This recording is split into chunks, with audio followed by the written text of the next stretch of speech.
Salam terakhir dan salam pada follower. Bos Syamil hari ada satu barang baik daripada ladang, iaitu tahun 2026, iaitu Aura daripada Travo. Anda boleh tengok sini, yang ini sekarang dia jadi viral, iaitu Travo. So pada korang yang ada Toyota Hilux Revo tahun 2016 hingga tahun 2025, boleh convert ke model Travo ni.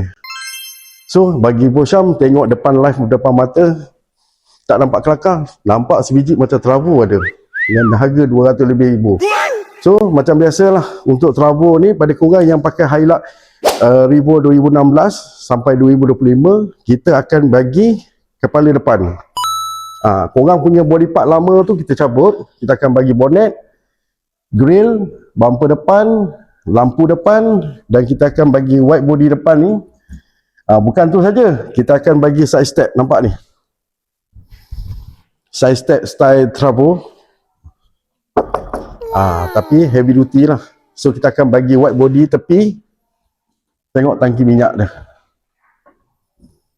dia lock, dia tak boleh nak buka. So kita bagi bonnet rubah belakang Travo style. Tengok saya ada pemijak lagi. Lepas tu kita akan bagi lampu belakang dengan LED yang cantik, premium, dan kita akan bagi bonnet belakang cover.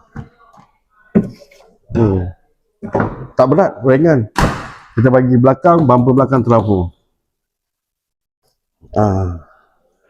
So penampakan daripada 360, kita buat lift up 2 inci dan kita buat masuk rim 17, tayar 275. Penampakan monster and garing kan. So pada korang kat luar sana yang ada Revo, jangan jual.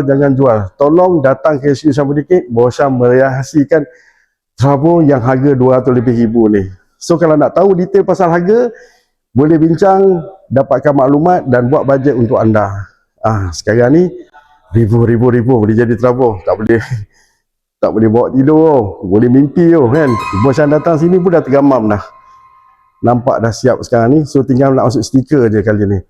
So apa lagi, datang ke SU Syam Berdikit, kita bincang, kasih sampai jadi. Pancarkan aura bersama Syam Berdikit.